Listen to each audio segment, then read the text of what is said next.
हो गया? अच्छा, चलिए शांत हो जाइएगा। और थर्मस किसका है जी? हाँ, जवान आदमी होकर थर्मस लेके चलते, क्या है, दूध है कि? फिर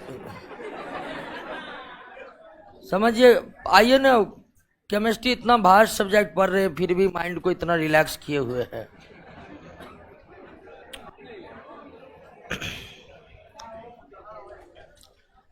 माइंड को इतना रिलैक्स मत दीजिए। माइंड रिलैक्स रहता है फिर समझना छोड़ देता है।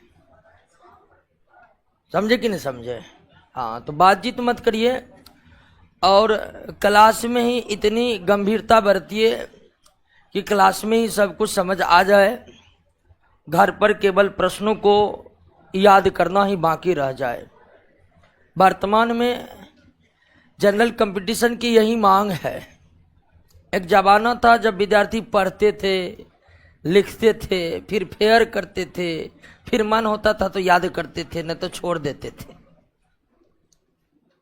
समय बहुत परिवर्तित हो गया है।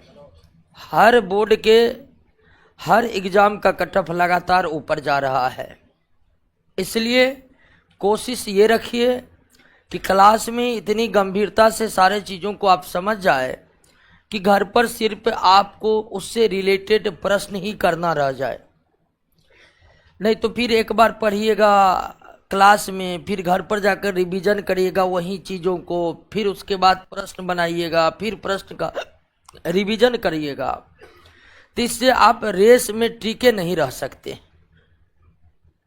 रेस में टिके रहना है तो इसके लिए एक तरीका है कि क्लास में पूरा गंभीरता बरतिए, एक एक बातों को समझिए और घर पर जाकर उससे रिलेटेड प्रश्नों को कीजिए। और प्रश्न का कलेक्शन हम आपको इतना दे दिए हैं, सारे एग्जाम के प्रश्न आपका एक जगह है, एनसीईआरटी का प्रश्न एक जगह है। बार बार उस प्रश्नों को याद कीजिए। अभी भी हमको पता है कि बहुत को याद नहीं है पिछला चैप्टर, और खड़ा करके हम एग्जाम्पल सहित बता सकते किसको याद नहीं है। ठीक है, लेकिन हम नहीं चाहते हैं किसी का इज्जत खराब हो। ठीक है, इसलिए सचेत हो जाइए। अगर आपका लक्ष्य केवल और केवल सरकारी नौकरी को ही प्राप्त करना है तो सचेत हो जाइए, क्योंकि ये लक्ष्य अब आसान नहीं रहा। बिहार के प्रत्येक युवा को सरकारी नौकरी चाहिए, लेकिन उतनी बहाली नहीं है। तो होगा फिर किसको? वही जो हर समय अपने पढ़ाई के प्रति सजग रहेगा। ये नहीं पढ़ रहे हैं, एंजॉय कर रहे हैं, घूमने जा रहे हैं, इस सब चीजों से बचिए। 2 सालों तक सिर्फ आप अपने आप को पढ़ाई में झोंक दीजिए, आगे की जिंदगी बड़ी आसान हो जाएगी। मतलब नौकरी हो जाएगी तो आसानी हो जाएगी। पिछले क्लास में हम क्या पढ़े थे? अच्छा, याद हो गया। पिछले क्लास में हम केमिकल रिएक्शन के वेग को, रासायनिक अभिक्रिया के वेग को प्रभावित करने वाले कारकों का जिक्र किए थे, रेट ऑफ रिएक्शन का जिक्र किए थे। उस दौरान हमने देखे थे कि रासायनिक अभिक्रियाओं का वेग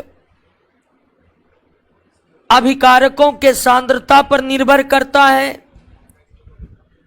रासायनिक अभिक्रिया में अभिकारक रिएक्टेंट अगर गैस है तो वेग दाब पर निर्भर करता है। रासायनिक अभिक्रिया को सबसे ज्यादा प्रभावित कुछ कर सकता है वो टेम्परेचर है। विषमांग अभिक्रिया के दौरान अभिकारक अगर ठोस है तो उसका पृष्ठ एरिया, पृष्ठ क्षेत्रफल जितना बढ़ा देंगे अभिक्रिया उतना बढ़ जाएगा। रासायनिक अभिक्रिया के वेग अभिकारकों की प्रकृति पर, नेचर ऑफ रिएक्टेंट पर भी पड़ता है। रासायनिक अभिक्रिया के वेग पर उत्प्रेरक कैटलिस्ट का भी प्रभाव पड़ता है। कैटलिस्ट क्या है और एक कैटलिस्ट में क्या क्या गुण होते हैं, इनका जिक्र हम पिछले क्लास में कर दिए थे। अब आइए दोस्तों, कैटलिस्ट से संबंधित कुछ पारिभाषिक शब्द हैं और उनको हमें याद करना है। सिर्फ याद रखना है ये पारिभाषिक शब्द, और हम बोल भी दिए थे कि इन पारिभाषिक शब्दों को आप खुद याद कर लीजिएगा। तो एक बार हम इन पारिभाषिक शब्दों को देख लेते हैं। हालांकि कैटलिस्ट का जो चैप्टर है बहुत लंबा चैप्टर है और बड़ी कॉन्सेप्चुअल चैप्टर है, लेकिन कैटलिस्ट की पूरी भूमिका में हम जाएंगे नहीं, क्योंकि वो हमारे सिलेबस का फिर हिस्सा नहीं होता है। अगर कोई +2 अगर साइंस से किए होंगे तो वो क्लास 12th में एक चैप्टर पढ़े होंगे, पृष्ठ रसायन, सरफेस केमिस्ट्री। क्लास 12th में केमिस्ट्री में एक चैप्टर है सरफेस केमिस्ट्री, पृष्ठ रसायन, और उसी चैप्टर के अंतर्गत कैटलिस्ट के बारे में पढ़ा जाता है। तो कैटलिस्ट का संपूर्ण अध्ययन की अगर बात करें जाए तो वो 12th क्लास का विषय हो जाता है, और जनरल कंपटीशन में साइंस का रेंज 12th क्लास तक है नहीं। तो हम कैटलिस्ट के हर पहलुओं को समझने का प्रयास करें तो वो बेकार ही होगा, क्योंकि हमारे कंपटीशन का वो सिलेबस नहीं है। जो प्रमुख बातें थी कैटलिस्ट के संबंध में उसका हमने जिक्र किया। कुछ पारिभाषिक शब्द है, जैसे पहला है पॉजिटिव कैटलिस्ट।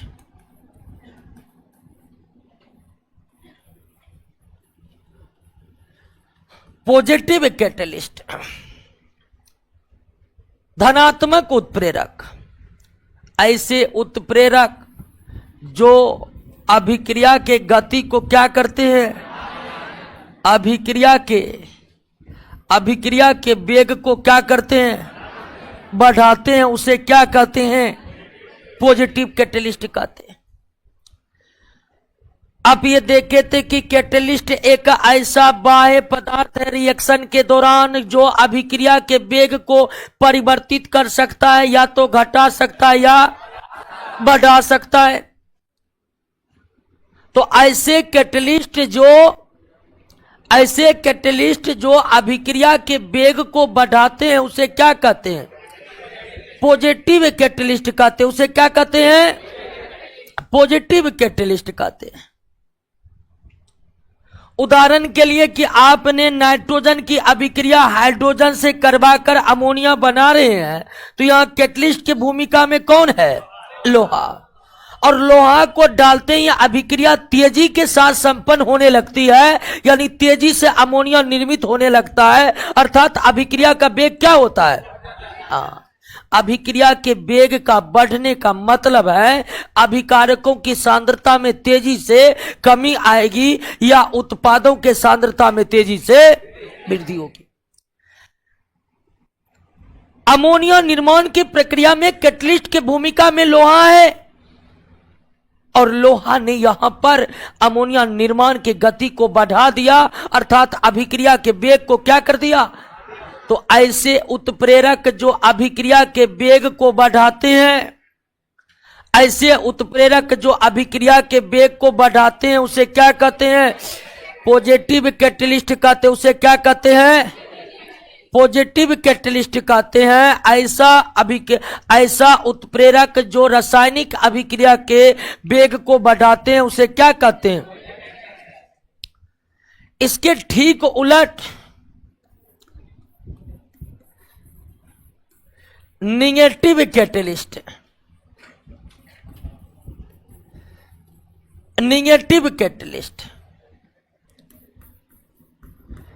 ऋणात्मक उत्प्रेरक।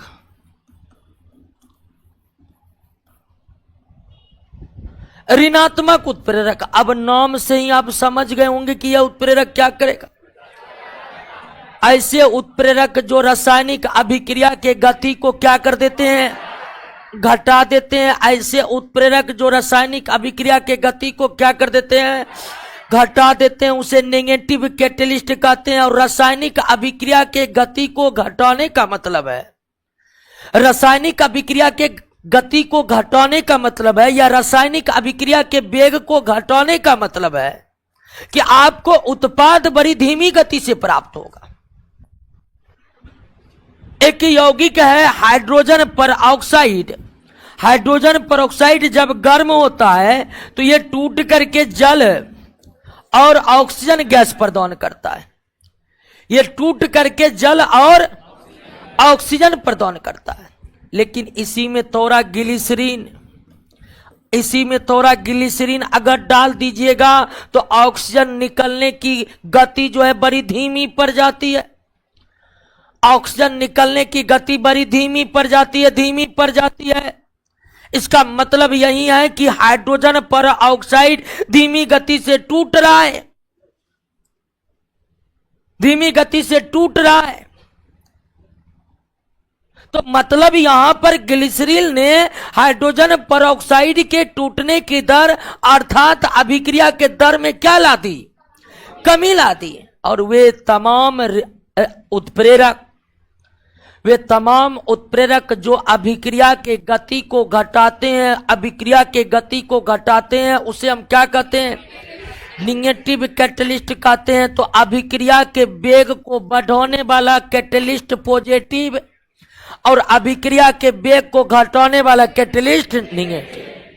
अभिक्रिया के वेग को बढ़ाने वाला कैटलिस्ट पॉजिटिव और अभिक्रिया के वेग को घटाने वाला कैटलिस्ट निगेटिव। क्लियर हो गया। अब ध्यान दीजिए दोस्तों कि रसायन शास्त्र के दुनिया में, केमिस्ट्री के क्षेत्र में बहुत ही कम ही ऐसे उत्प्रेरक है जो क्या है, ऋणात्मक। अधिकांश उत्प्रेरक की प्रकृति क्या है, पॉजिटिव। यानी कि उत्प्रेरकों की जो दुनिया है, और अब तक वैज्ञानिक भिन्न भिन्न उत्प्रेरकों को जो रासायनिक अभिक्रियाओं में काम ले रहे हैं, उसमें अधिकांश उत्प्रेरक की प्रकृति पॉजिटिव है। ऋणात्मक उत्प्रेरक बहुत ही कम है। और ऐसा इसलिए है दोस्तों कि जब भी हम रासायनिक अभिक्रिया करवाएंगे, मान लीजिए कि प्रयोगशाला में ही हम रासायनिक अभिक्रिया को संपन्न करवा रहे हैं, या औद्योगिक स्तर पर ही कुछ बनाने के लिए रासायनिक अभिक्रिया को संपन्न करवा रहे हैं, तो हम चाहेंगे कि वो धीरे धीरे हो। नहीं, औद्योगिक स्तर पर तो जितना जल्दी अभिक्रिया पूर्ण होगा, उत्पाद के मूल्यों में उतनी कमी आ जाएगी। तो जितने भी उत्प्रेरक हैं, लगभग सभी उत्प्रेरकों की प्रकृति कैसी है, पॉजिटिव ही है। बहुत कम गिने चुने उत्प्रेरक ही है जिसकी प्रकृति क्या है, निगेटिव। कोई दिक्कत है, बात समझ गए। तो ऐसे उत्प्रेरक जो अभिक्रिया के वेग को बढ़ा देते हैं, वो कैसे कैटलिस्ट कहलाते हैं, पॉजिटिव कैटलिस्ट कहलाते हैं। ऐसे उत्प्रेरक जो अभिक्रिया के वेग को घटा देते हैं, वो क्या कहलाते हैं, निगेटिव कैटलिस्ट कहलाते हैं। तीसरा है सेल्फ है कि ऑटो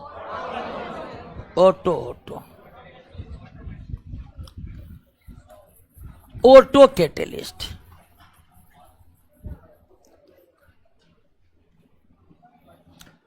ऑटो कैटलिस्ट हिंदी में इसे कहते हैं स्व उत्प्रेरक। वास्तव में दोस्तों उत्प्रेरक का जो परिभाषा हम लोग पढ़े हैं, उस पर यह खरा नहीं उतरता है।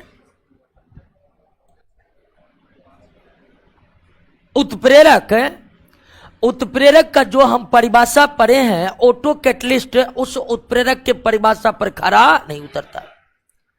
हम जानते हैं कि उत्प्रेरक एक बाहरी पदार्थ होता है जो अभिक्रिया में भाग लेकर अभिक्रिया के गति को बढ़ा एवं घटा सकता है, अभिक्रिया के गति को बढ़ा एवं घटा सकता है। लेकिन ऑटो कैटलिस्ट एक अलग तरह की कैटलिस्ट है। जब किसी अभिक्रिया में बनने वाले उत्पाद ही किसका काम करने लगे तो उसे क्या कहते हैं? स्व उत्प्रेरक कहते हैं। उसे क्या कहते हैं दोस्तों? ठीक है, स्व उत्प्रेरक कहते हैं। HCl की अभिक्रिया मैग्नीज डाइऑक्साइड से करवाएं तो मैग्नीज क्लोराइड बनता है, क्लोरीन बनता है और जल बनता है।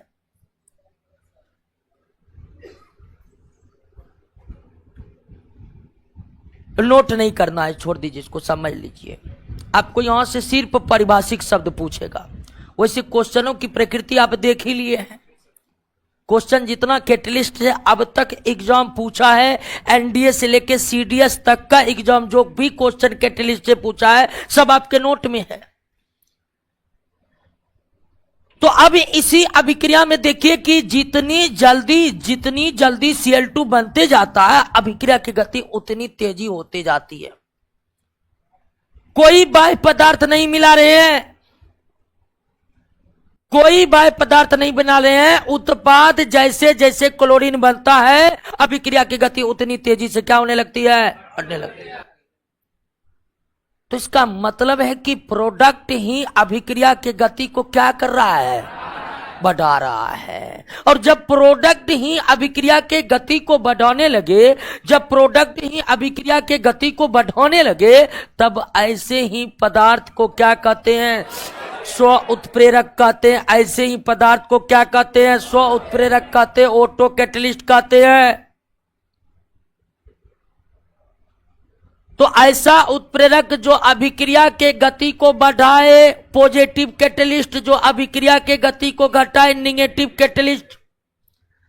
और जब किसी रासायनिक अभिक्रिया में उत्पाद ही अभिक्रिया के वेग को बढ़ाने लगे या अभिक्रिया के वेग को घटाने लगे, तब ऐसी स्थिति में हम यही मानेंगे कि उत्पाद ही किसकी भूमिका अदा कर रहा है?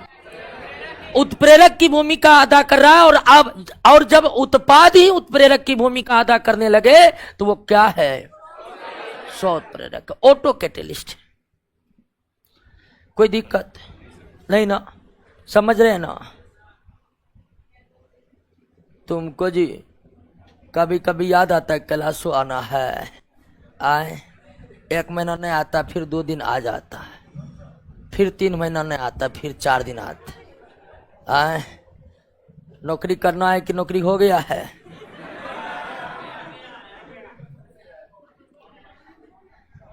मैं कल एगो को पकड़े, उसको पूछे काहे ले तुम 4 दिन आता है 5 दिन नहीं आता है? तो बोलता है सर फीस पूरा दे दिए हैं।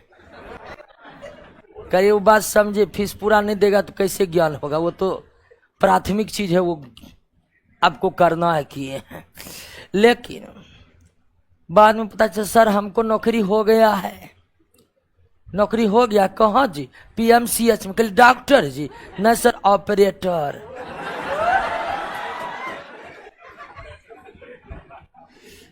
हंसिया ने उसको दिक्कत था तो वो कर रहा था, कहा बहुत दिक्कत है। ठीक है, तो और ऑपरेटर इस सरकार पता नहीं ऑपरेटर को बहाल कर लेता है, इसको पैसा वैसा देता नहीं है। ठीक है, तो ये आजकल बहुत तरह की और सब जॉब आ रहा है, आदमी सब उसमें पैसा दे दे के फंस जाता है। बहुत आदमी ऑपरेटर बनने के लिए पैसा देता है और उसके बाद जो है पैसा देता है, उसके बाद समय से उन सबको वेतन नहीं मिलता। तो उस सबके चक्कर में नहीं पड़ना है, पढ़िए और असली नौकरी लीजिए। पढ़ाई छोड़िएगा तो बाद में फिर वही ऑपरेटर सब बनना पड़ेगा, उसकी स्थिति बहुत खराब है। काम से ज्यादा वो सब ध्यान देता है कि कब धरना देना है, आंदोलन करना है। अब ध्यान दीजिए दोस्तों कि 3 प्रकार के कैटलिस्ट आप पढ़ लिए। ऐसे कैटलिस्ट जो अभिक्रिया के दर को बढ़ाते हैं उसे क्या कहते हैं? पॉजिटिव कैटलिस्ट जो अभिक्रिया के गति को घटाते हैं, और जब किसी रासायनिक अभिक्रिया में उत्पाद ही उत्प्रेरक का काम करने लगे तो कोई दिक्कत। अब आइए एक तीसरा होमोलोगस,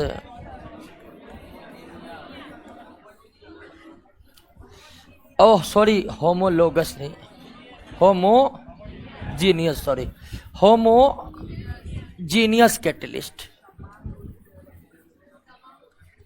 समान उत्प्रेरक। ये जो एक इसके ठीक विपरीत होता है हेटेरोजीनियस।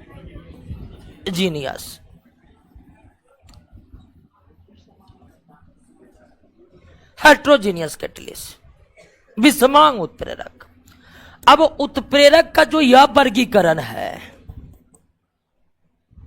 समांग और विषमांग उत्प्रेरक का जो वर्गीकरण है वो भौतिक अवस्थाओं के आधार पर है।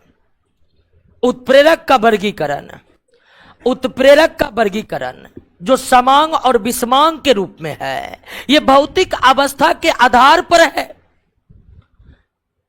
पदार्थ की तीन अवस्थाएं होती है, ठोस, द्रव, गैस। पदार्थ की तीन अवस्थाएं होती है, ठोस, द्रव, गैस। इसी अवस्थाओं को ध्यान में रखकर कैटलिस्ट का क्लासिफिकेशन होमोजीनियस और हेटेरोजीनियस में किया गया है।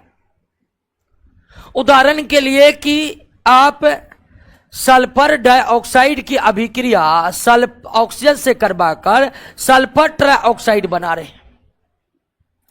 सल्फर डाइऑक्साइड की अभिक्रिया ऑक्सीजन से करवाकर सल्फर ट्राइऑक्साइड बना रहे हैं, और इसी अभिक्रिया में आप नाइट्रिक ऑक्साइड डाल दीजिए। क्या डाल दीजिए?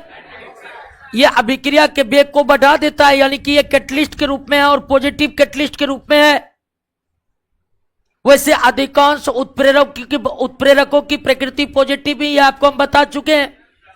अब यहां पर देखिए कि हमारा जो अभिकारक है वो क्या है? गैस है। हमारा जो उत्पाद है वो भी क्या है? और हमारा जो ये कैटलिस्ट है ये भी क्या है? गैस। जब उत्प्रेरक की भौतिक अवस्था अभिकारक एवं उत्पाद के भौतिक अवस्था के समान हो, तब हम कहते हैं कि वह उत्प्रेरक कैसा उत्प्रेरक है? समान उत्प्रेरक। ऐसे उत्प्रेरक जिसमें अभिकारक, उत्पाद और उत्प्रेरक तीनों की भौतिक अवस्था समान हो तो वो क्या होगा? समान उत्प्रेरक। अगर मान लीजिए तीनों द्रव था तो भी वो समान उत्प्रेरक, तीनों ठोस था तो भी वो समान उत्प्रेरक, और तीनों गैस है तो वो भी समान उत्प्रेरक। तीनों का कहने का मतलब अभिकारक, उत्पाद और उत्प्रेरक। तो जब अभिकारक, उत्पाद और उत्प्रेरक की भौतिक अवस्था समान हो तो उस अवस्था वाले उत्प्रेरक को क्या कहते हैं? समान उत्प्रेरक। यहां पर नाइट्रिक ऑक्साइड एक समान उत्प्रेरक की भूमिका में है। यहां पर नाइट्रिक ऑक्साइड एक समान उत्प्रेरक की भूमिका में है। लेकिन उसके उलट अभी तुरंत हम देखे थे दोस्तों, तुरंत हम देखे थे कि नाइट्रोजन की अभिक्रिया हाइड्रोजन से करवाने पर क्या बना था? अमोनिया बना था। और इसमें उत्प्रेरक क्या डाले थे?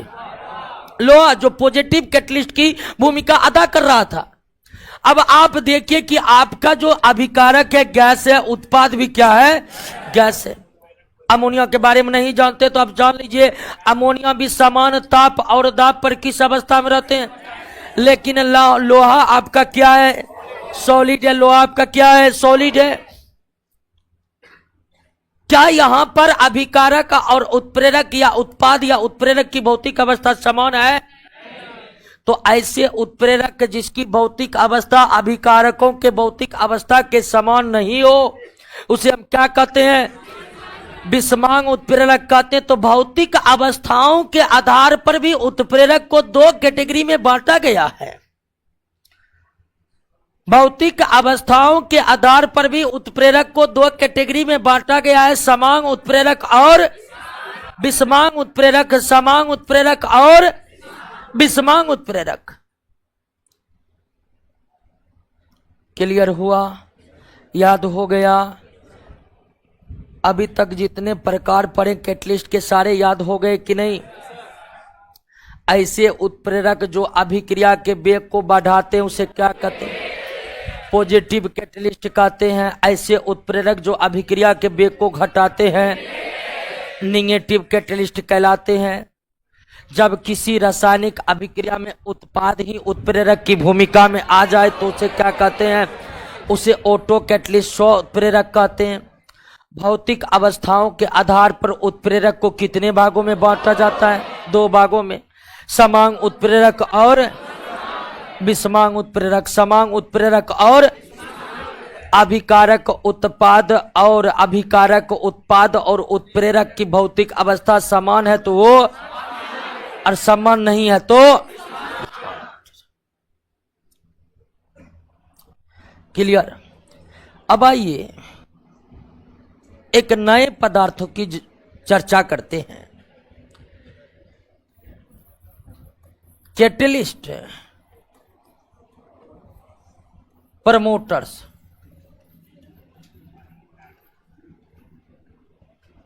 कैटलिस्ट प्रमोटर, उत्प्रेरक वर्धक। कैटलिस्ट प्रमोटर यानी कि उत्प्रेरक वर्धक।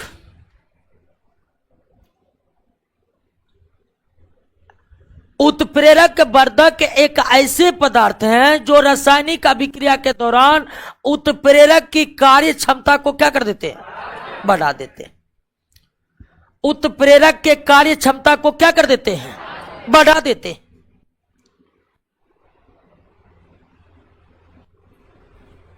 उत्प्रेरक वर्धक अभिक्रिया के गति को कोई अभिक्रिया के गति में कोई परिवर्तन नहीं लाते हैं।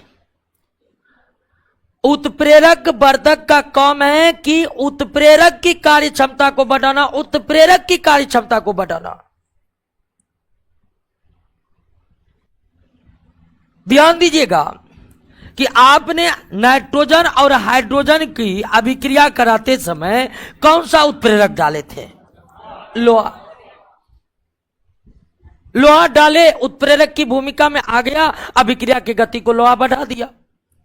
पॉजिटिव कैटलिस्ट की भूमिका में है लोहा। लेकिन इसी अभिक्रिया में हम थोड़ा मोलिब्डेनम मिला दे। क्या मिला दे? मोलिब्डेनम या पोटेशियम ऑक्साइड या एल्युमिनियम ऑक्साइड का मिश्रण मिला दे तो अभिक्रिया और तेजी से होने लगता है, और तेजी से।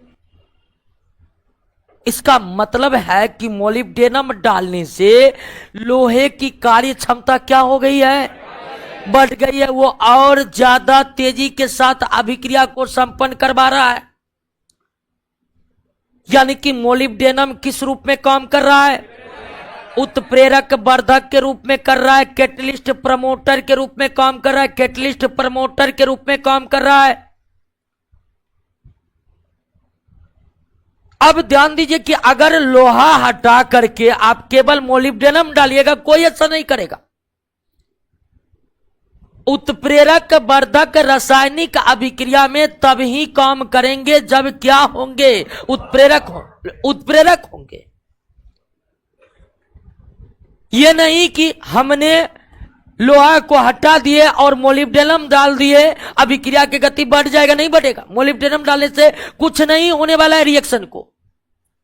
ये मोलिब्डेनम तब ही अपनी भूमिका अदा कर पाएगा जब इसमें आपका क्या हो? लोहा हो, उत्प्रेरक हो। तो ऐसे पदार्थ जो रासायनिक अभिक्रियाओं में भाग लेकर उत्प्रेरक के कार्य क्षमता में वृद्धि ला देते हैं, ऐसे पदार्थ जो रासायनिक अभिक्रिया में भाग लेकर उत्प्रेरक के कार्य क्षमता में वृद्धि ला देते हैं, उसे हम क्या कहते हैं? कैटलिस्ट प्रमोटर कहते हैं, उत्प्रेरक वर्धक कहते हैं।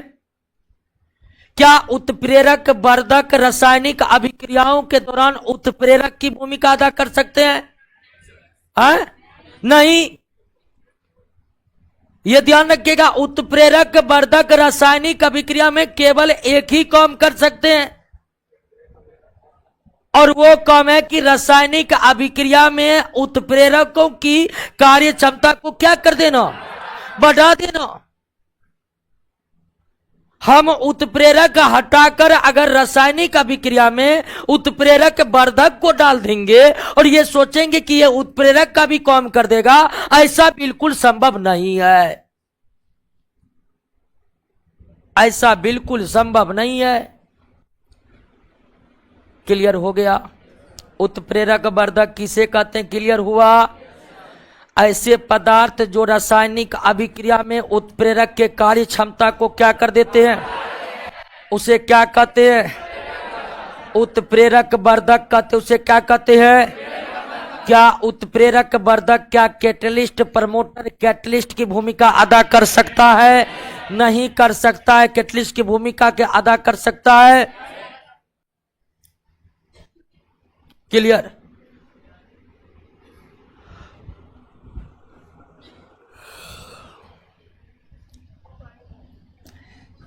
एक दूसरा पदार्थ पर आइए, कैटलिस्ट पॉइजन। उत्प्रेरक विष। उत्प्रेरक विष। उत्प्रेरक विष क्या है? अब अभी कैटलिस्ट प्रमोटर के बारे में आप जान गए हैं। कैटलिस्ट प्रमोटर आप जान गए, उसको डायरेक्ट पलट दीजिए। जो ठीक है कैटलिस्ट प्रमोटर का उल्टा काम करे उसे क्या कहते हैं? कैटलिस्ट पॉइजन कहते हैं। उसे क्या कहते हैं? कैटलिस्ट पॉइजन कहते हैं।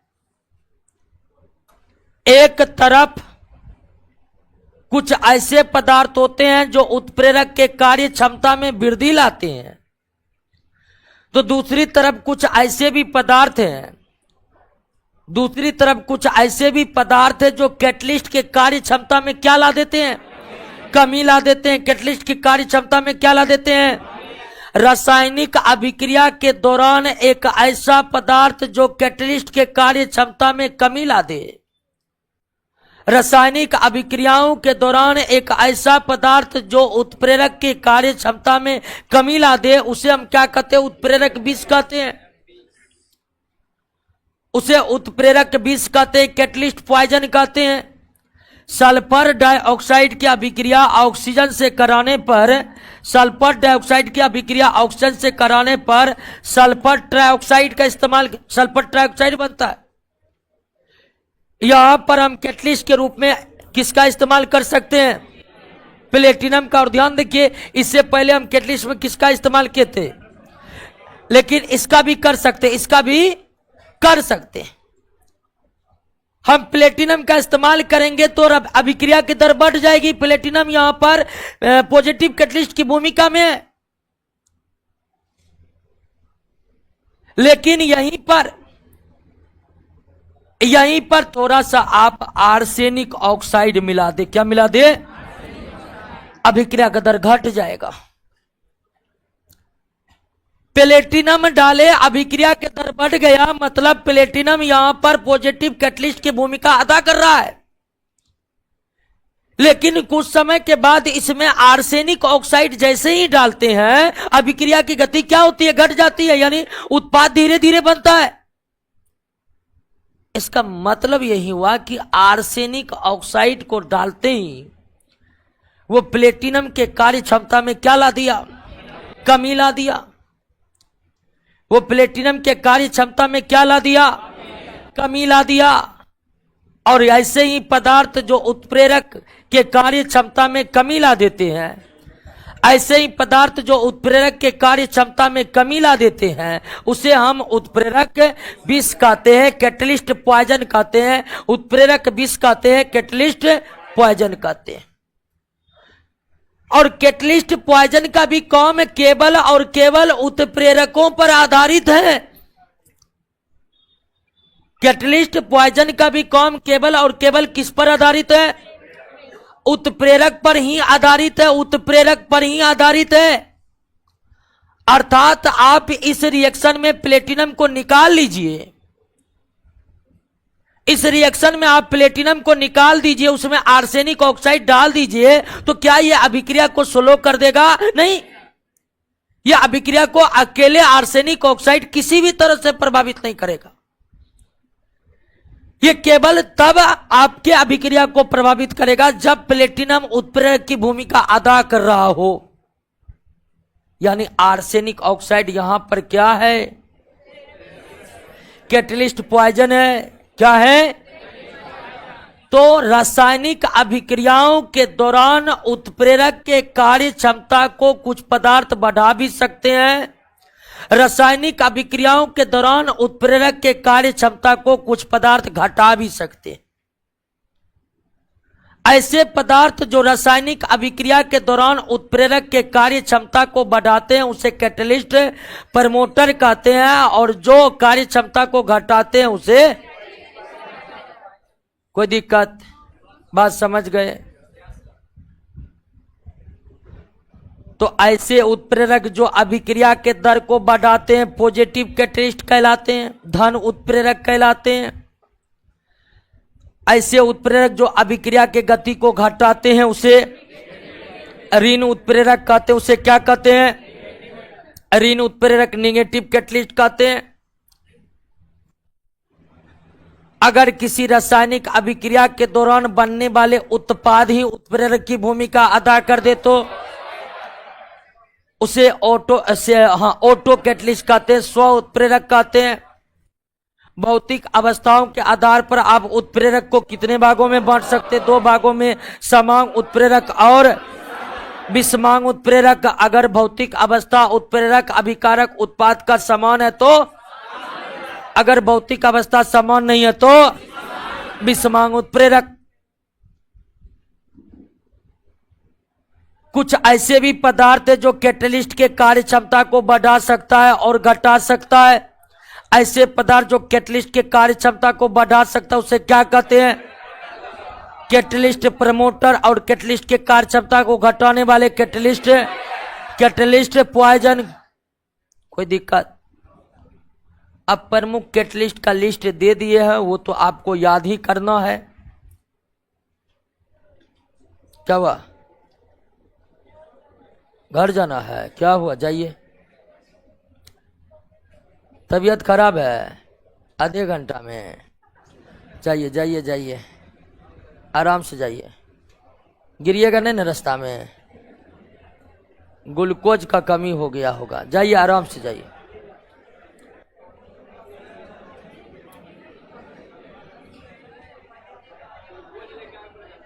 देखिए, फर्स्ट एड बॉक्स में और ओआरएस होगा तो इनको पिला दीजिए थोड़ा। देखिएगा ज्यादा तबीयत ठीक नहीं लगेगा, बैठ जाइएगा।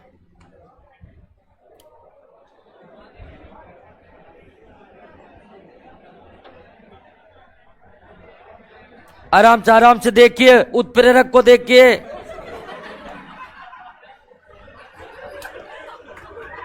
अलग उत्प्रेरक को देखिए ना, कौन कौन है।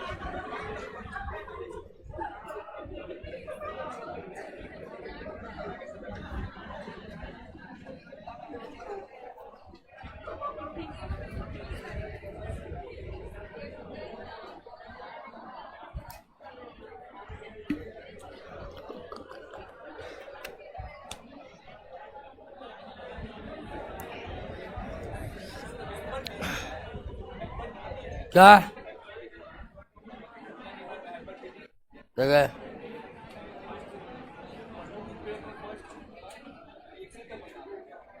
आर्सेनिक ऑक्साइड ठीक तो है। हाइबर विधि अमोनिया निर्माण की विधि है। हाँ, ध्यान दीजिए, कुछ अमोनिया निर्माण के हाइबर विधि में कौन उत्प्रेरक? लोहा। सल्फ्यूरिक अम्ल के संपर्क विधि में कौन उत्प्रेरक? प्लेटिनम।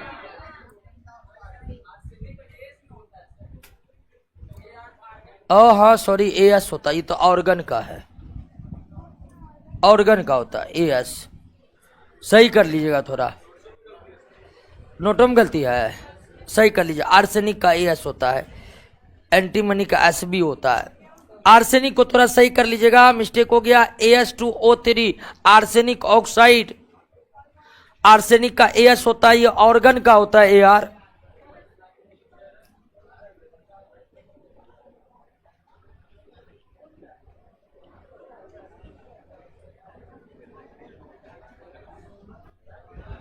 क्लियर?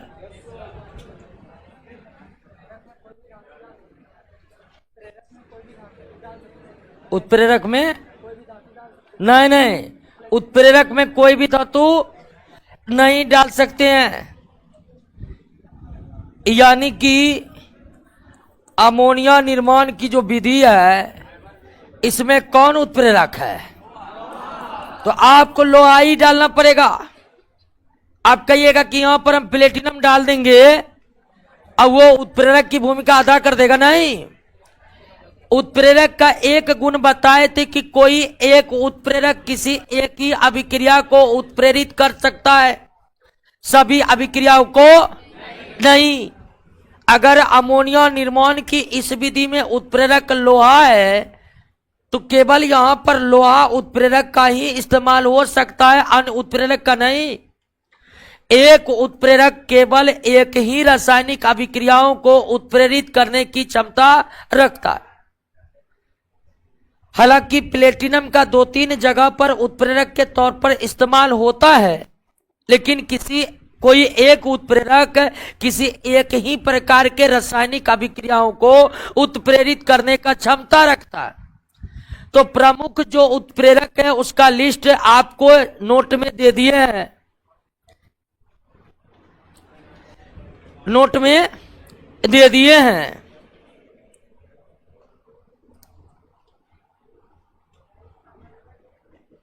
क्लियर?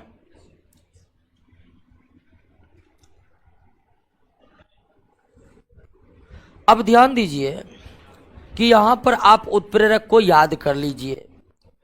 आगे के चैप्टर में जैसे अमोनिया निर्माण हैबर विधि से होता है, तो हैबर विधि से अमोनिया का निर्माण कैसे होता है, कितने प्रोसेस से होता है, इसकी विस्तृत चर्चा हम नॉन मेटल वाले चैप्टर में पढ़ेंगे जब नाइट्रोजन पढ़ेंगे। संपर्क विधि, सल्फ्यूरिक अम्ल का निर्माण संपर्क विधि से होता है, कॉन्टैक्ट प्रोसेस से होता है, जहां पर प्लेटिनम उत्प्रेरक का इस्तेमाल होता है। तो संपर्क विधि से सल्फ्यूरिक अम्ल का निर्माण कैसे होता है, इसकी विस्तृत चर्चा हम तब करेंगे जब नॉन मेटल वाला चैप्टर पढ़ेंगे। और नॉन मेटल वाला चैप्टर में जब सल्फर पढ़ेंगे तो वहीं पर सल्फ्यूरिक अम्ल बनाने की विधि को विस्तार पूर्वक समझने की कोशिश करेंगे। तो अभी सिर्फ आप ये याद रखिएगा कि कुछ प्रमुख उत्प्रेरक जो कुछ प्रमुख रासायनिक अभिक्रियाओं में इस्तेमाल किए जाते हैं, तो उसको एक बार देखकर आप याद कर लीजिएगा। विस्तृत प्रक्रिया को भी हम समझने का प्रयास करेंगे। विस्तृत प्रक्रिया को आप मेटल नॉन मेटल वाले चैप्टर में समझेंगे।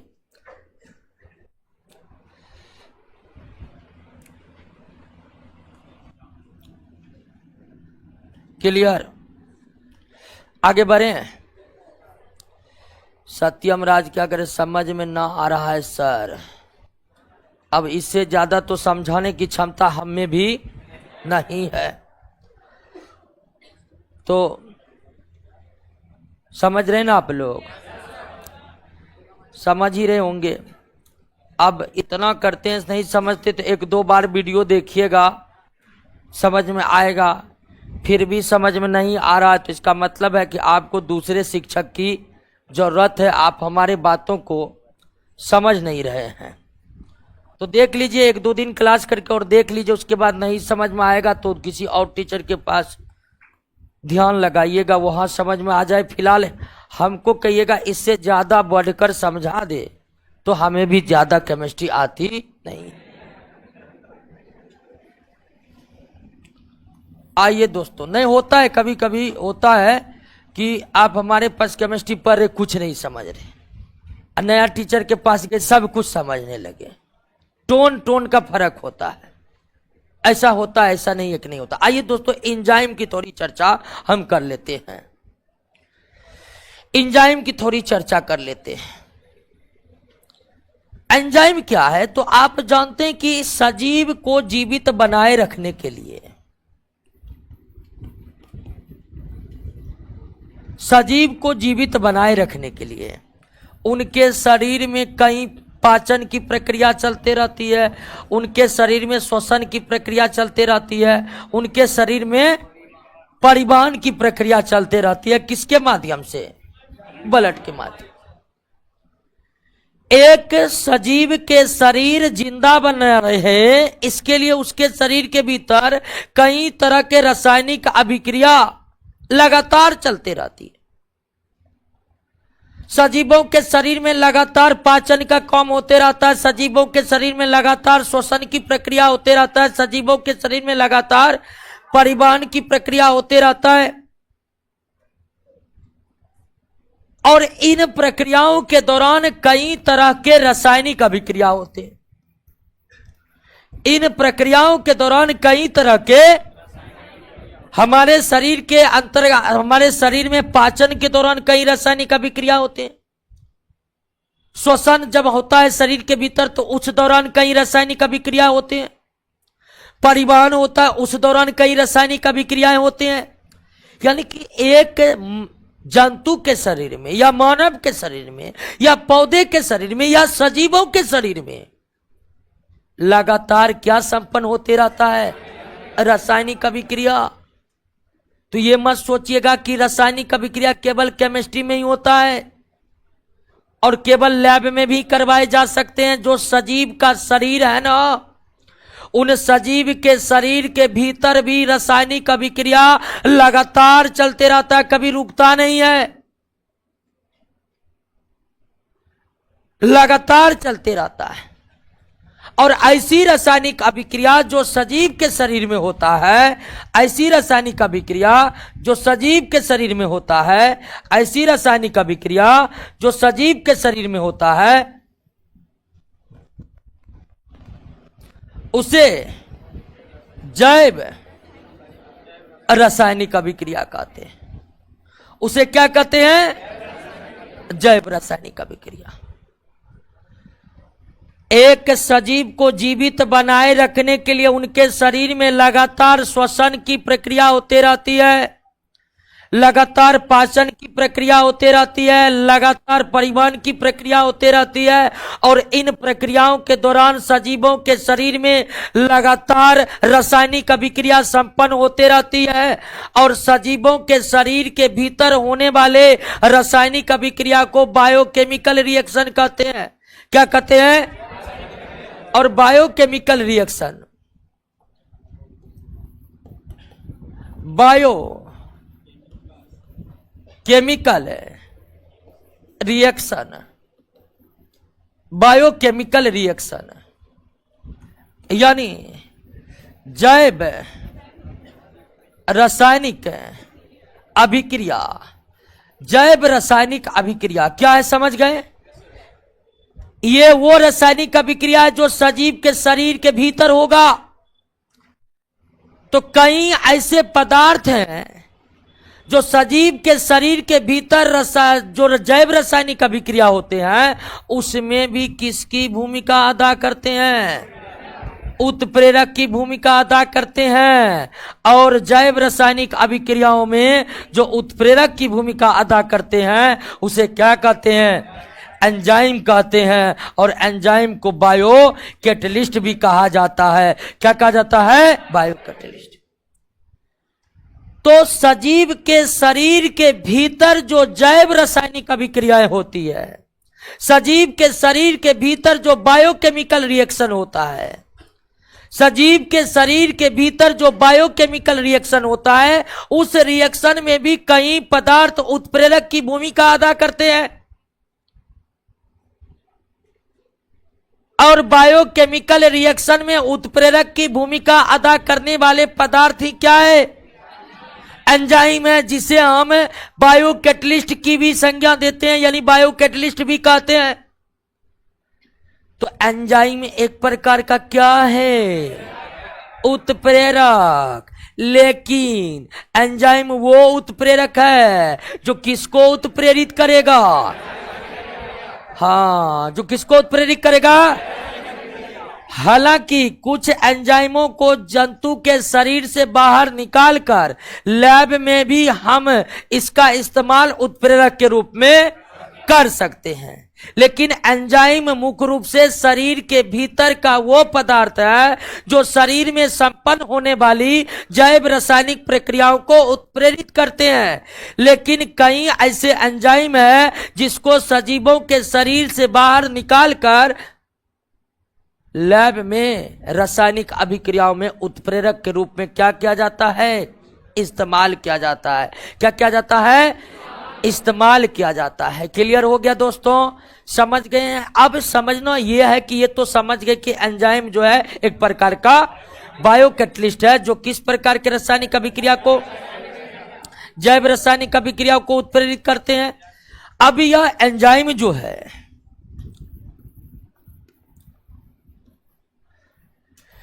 या जो एंजाइम है ये बने किसके होते हैं, ये बने होते हैं प्रोटीन अणु के। किसके बने होते हैं, प्रोटीन अणु के बने होते हैं। आप जो प्रोटीन दाल सोयाबीन के माध्यम से प्रोटीन खाते हैं वही प्रोटीन अणु अंततः हमारे सजीव के शरीर में किसको निर्मित करते हैं, एंजाइम। तो एंजाइम एक बायोकैटलिस्ट है जिसका निर्माण किन अणुओं के द्वारा होता है, प्रोटीन अणुओं के द्वारा होता है। एंजाइम एक बायोकैटलिस्ट है जिनका निर्माण किन अणुओं के द्वारा होता है, प्रोटीन अणुओं के द्वारा होता है। किन अणुओं के द्वारा होता है, प्रोटीन अणुओं के द्वारा होता है। क्लियर हो गया दोस्तों, बात समझ गए। अब प्रमुख एंजाइम जितना अब तक एग्जाम पूछा है और भविष्य में जितना पूछेगा सारा एंजाइम एक साथ हमारे नोट में पहली बार। देखिए, झूठ नहीं बोल रहे हैं।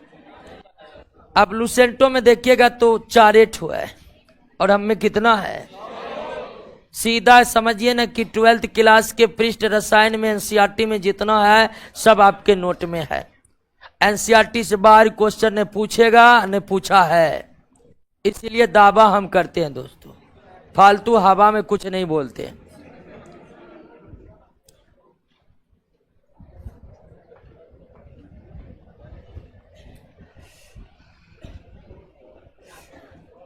हमको विद्यार्थी सब बोलता है कि आप जो है प्रचार उचार नहीं करते हैं, कल पढ़ाने से फुर्सत मिलेगा तबे न कुछ करेंगे। रियल में पढ़ाते हैं तब सिलेबस के लिए विद्यार्थी को टेंशन होता है कि बड़ी स्लो पढ़ा रहे हैं। बहुत मास्टर है 2 दिन क्लास लेगा, तीसरा दिन जो है एकदम माइक के सामने आके गरज रहा है, ठीक है, हे कर दिए, हे कर दिए, ऐसे कर दिए। तो अपने नौकरी काहे न कर लिए, क्या कोई दिक्कत, उसको याद कर लेना। देखे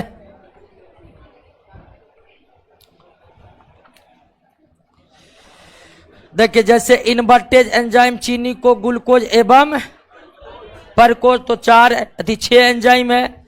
इन्वर्टेज, डायस्टेज, माल्टेज, ईस्ट से प्राप्त जाइमेज, यूरिएज, लैक्टोबैसिली, तो 6 एंजाइम है। 6 एंजाइम को 6 उत्प्रेरक है और 6 एंजाइम है, तो 6 12 है। आइए दोस्तों अगले पॉइंट पर।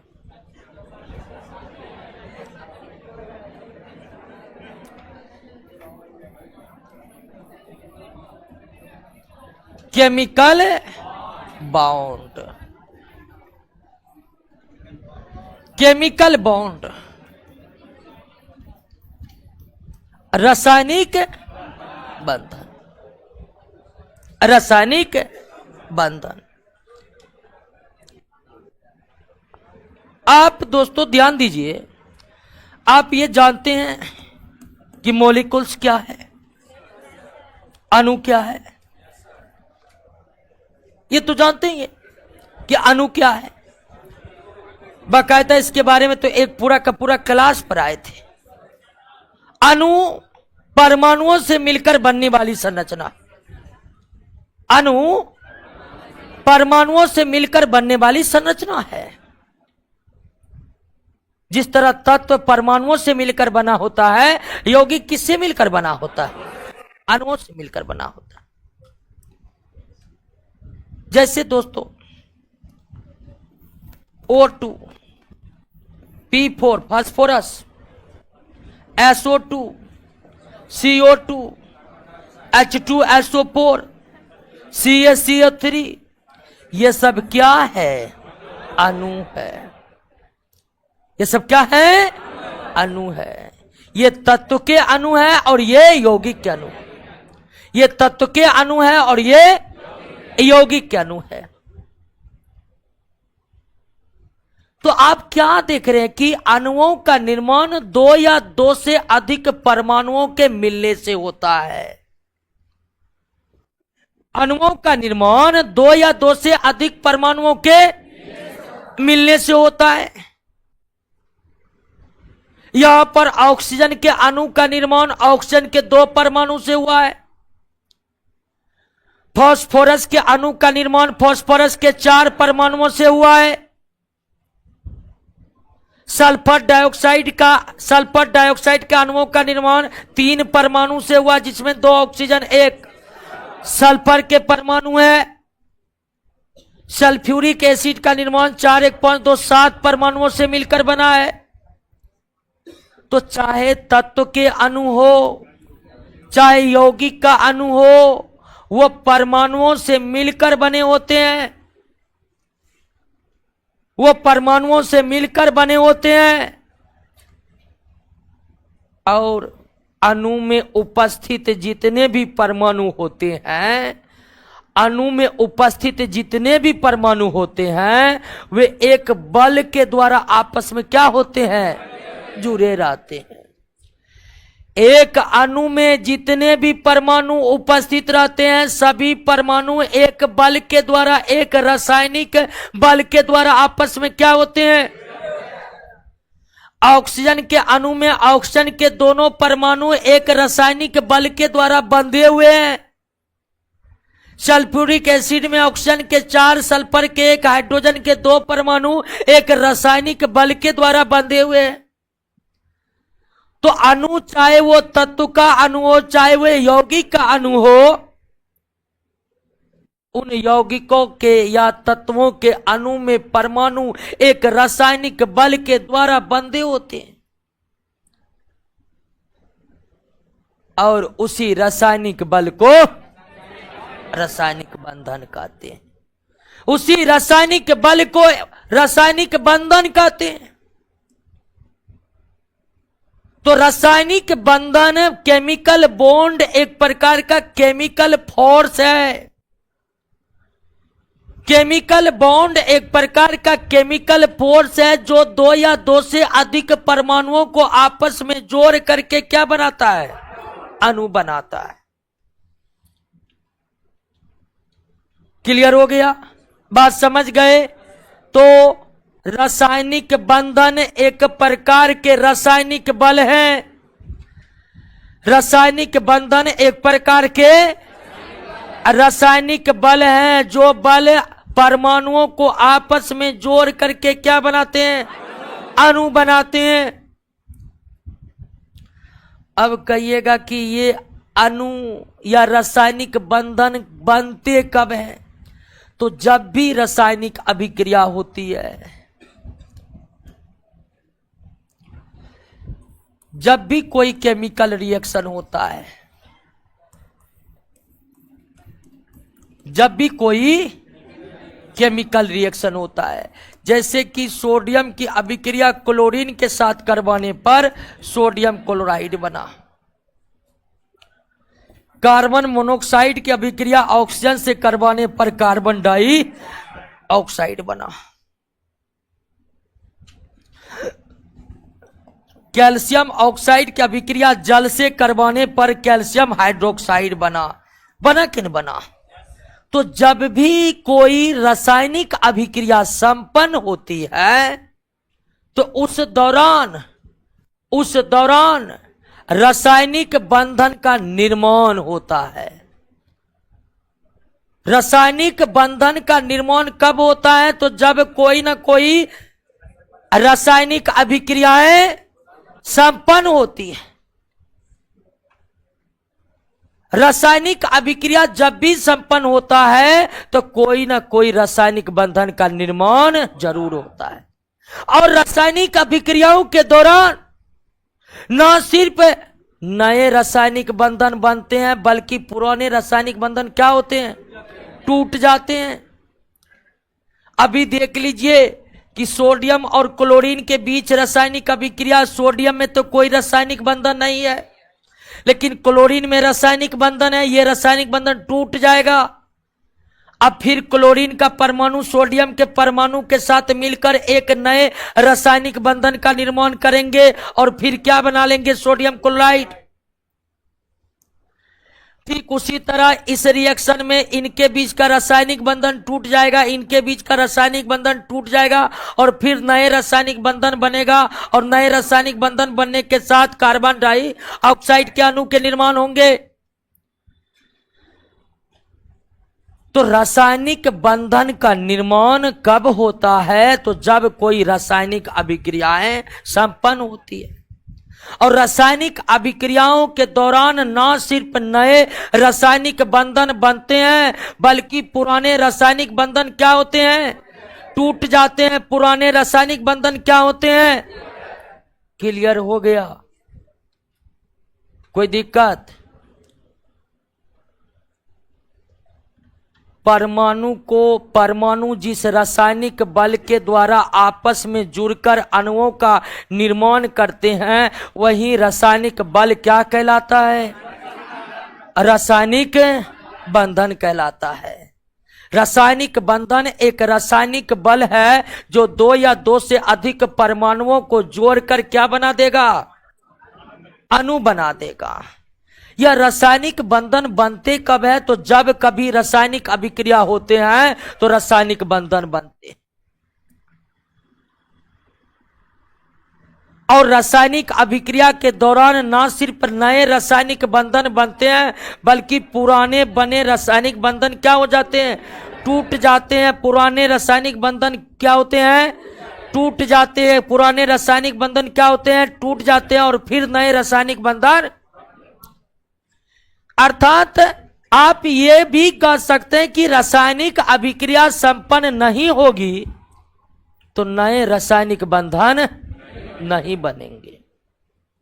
क्या बिना रासायनिक अभिक्रिया संपन्न हुए नया रासायनिक बंधन बन सकता है कि बन सकता है, क्या नहीं बन सकता। केवल तब रासायनिक बंधन हो बनेगा जब रासायनिक अभिक्रिया बनेगा।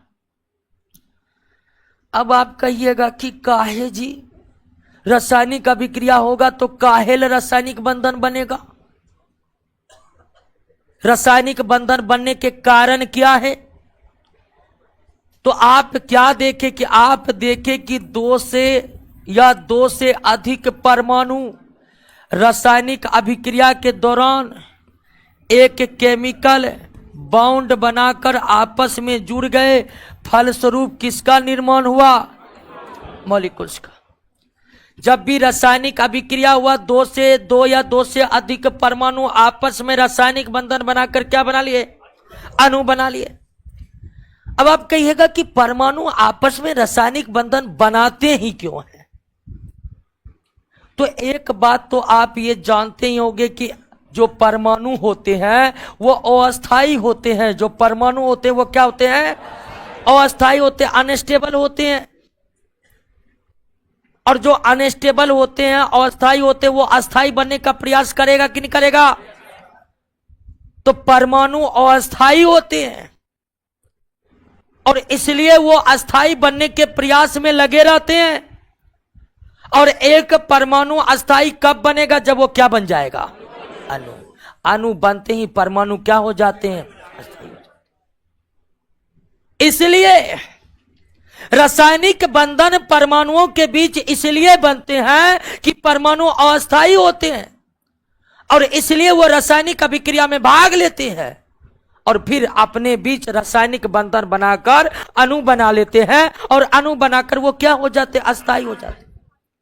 यकीन मानिए, अगर परमाणु अस्थायी ना होकर अस्थायी होता तो कभी भी रासायनिक बंधन नहीं बनाते। आप इनर्ट गैस के बारे में जानते होंगे, helium, neon, argon, krypton, xenon और रेडॉन। ये अस्थायी परमाणु है और ये कभी रासायनिक अभिक्रिया में भाग नहीं लेते हैं। फलस्वरूप ये कोई परमाणु के साथ रासायनिक बंधन नहीं बनाते। तो रासायनिक बंधन इसलिए बनते हैं क्योंकि परमाणु अस्थाई है, और परमाणु अस्थाई है इसलिए वो रासायनिक अभिक्रिया में भाग लेते हैं। और जब भी रासायनिक अभिक्रिया होगा नए रासायनिक बंधन बनेंगे, नए अणुओं का निर्माण होगा, और अणु बनते ही परमाणु क्या हो जाएंगे? अस्थाई हो जाएंगे। क्लियर? बात को समझ गए? कोई दिक्कत नहीं ना? अब आप ध्यान दीजिए कि परमाणुओं के बीच रासायनिक बंधन बनेगा कैसे? बनेगा कब? रासायनिक अभिक्रियाओं के दौरान। बनेगा कब? रासायनिक अभिक्रियाओं के दौरान। लेकिन बनेगा कैसे? बनेगा कैसे? तो रासायनिक अभिक्रिया में कौन भाग लेता है? इलेक्ट्रॉन भाग लेता है। कौन इलेक्ट्रॉन? Valence electron. कौन इलेक्ट्रॉन? Valence electron. तो परमाणुओं के बीच रासायनिक बंधन का निर्माण इलेक्ट्रॉन के स्थानांतरण से या इलेक्ट्रॉन के साझेदारी से। रासायनिक अभिक्रिया में परमाणु भाग लेते हैं और परमाणु के वैलेंस इलेक्ट्रॉन भाग लेते हैं। रासायनिक अभिक्रियाओं के दौरान परमाणुओं के बीच इलेक्ट्रॉन का स्थानांतरण होता है, तब जाकर केमिकल बॉन्ड बनता है। या रासायनिक अभिक्रिया के दौरान परमाणुओं के इलेक्ट्रॉन के बीच क्या होती है? साझेदारी होती है, तब इलेक्ट्रॉन बनता है। और इलेक्ट्रॉन के स्थानांतरण और साझेदारी के परिणाम स्वरूप होता क्या है कि परमाणु के अंतिम कक्षा में कितने इलेक्ट्रॉन पूरा हो जाते हैं? और 8 इलेक्ट्रॉन पूरा होते ही परमाणु क्या हो जाते हैं? तो आप ये भी कह सकते हैं परमाणु अणु बन जाते हैं तो अस्थायी हो जाते हैं, या परमाणु के अंतिम कक्षा में 8 इलेक्ट्रॉन पूरा हो जाते हैं तो वो अस्थायी हो जाते हैं। और 8 इलेक्ट्रॉन को पूरा करने के लिए दो परमाणु एक दूसरे के इलेक्ट्रॉन को ग्रहण करते हैं या त्याग करते हैं, या एक दूसरे के इलेक्ट्रॉन की क्या करते हैं? साझेदारी करते हैं। और इस तरह से केमिकल बॉन्ड का निर्माण होता है। तो केमिकल बॉन्ड का निर्माण इलेक्ट्रॉन के स्थानांतरण से या इलेक्ट्रॉन की साझेदारी से। और चूंकि बॉन्ड का निर्माण इलेक्ट्रॉन के स्थानांतरण से और इलेक्ट्रॉन के साझेदारी से बनते, इसीलिए बॉन्ड मुख्यतः कितने प्रकार के? 2 प्रकार के। बॉन्ड मुख्यतः कितने प्रकार के? लेकिन हम चर्चा करेंगे 3 बॉन्ड का। एक इलेक्ट्रो वायलेंट बॉन्ड, ठीक है। इलेक्ट्रो वायलेंट बॉन्ड को आयोनिक बॉन्ड भी कहते हैं। दूसरा कोवैलेंट बॉन्ड, और तीसरा कोऑर्डिनेट बॉन्ड। तो कितने प्रकार के बॉन्ड की चर्चा करेंगे? 3 प्रकार के बॉन्ड की चर्चा करेंगे। लेकिन अगले क्लास में अब करेंगे दोस्तों इन 3 प्रकार के बॉन्ड की चर्चा।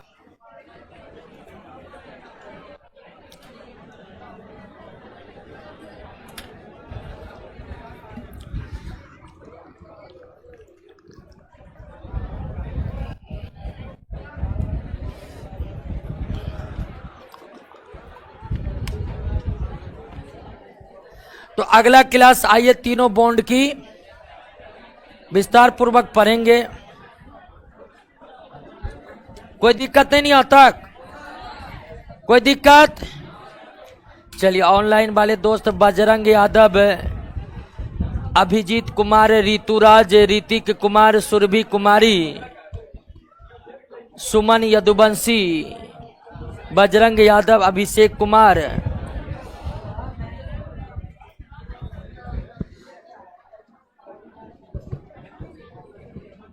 सब्जी मीठा सब अब नहीं बोलेंगे, उधर से निकल। क्या वर्षा कुमारी क्या करे, वर्षा को बोलिए लड्डू लेकर आने के लिए। ठीक है दोस्तों, मिलते हैं अगले क्लास में।